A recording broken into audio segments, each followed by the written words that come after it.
Very name has become an adverb for lying. And I cannot imagine what could be worse than that. You know what's strange about this case? At first, almost everybody believed it. And honestly, that's not the unsettling part. The unsettling part is how fast everything happened. Famous for his role in the hit series Empire, paid two men to stage an alleged attack against him. Just think about it for a second. Late at night, Chicago, random attack. The story sounded horrible enough that people reacted before they really stopped to question anything. And once something emotional hits the internet, things move at rapid pace. I think the case in Chicago is an absolute embarrassment to our country. At the time, people were angry, emotional, political. Everybody already had an opinion almost immediately. And timing mattered too, because people were already tense back then. So when this story appeared, it just didn't sound believable. It sounded like some people were already prepared to believe, right?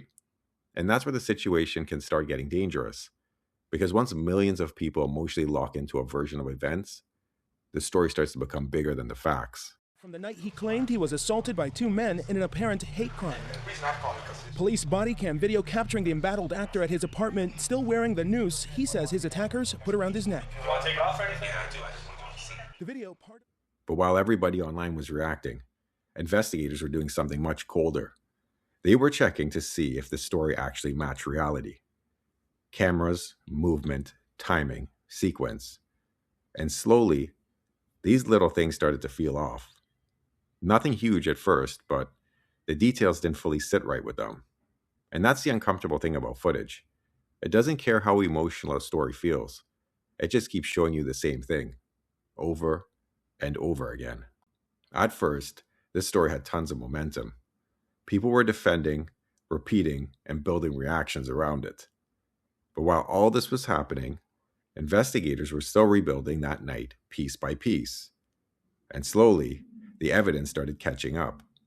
And once that starts happening, the pressure changes fast. Because now people stop asking, does this sound horrible? Now they start asking, did this actually happen the way we were told? And this is probably the part people don't like thinking about. At a certain point, the story stopped being private. Now it's attached to his name. Interviews, headlines, television, and public support. And once something reaches that level, walking it back becomes a completely different beast. Because now the pressure isn't just external, it's personal. Now people have repeated the story, defended it, and attached themselves to it.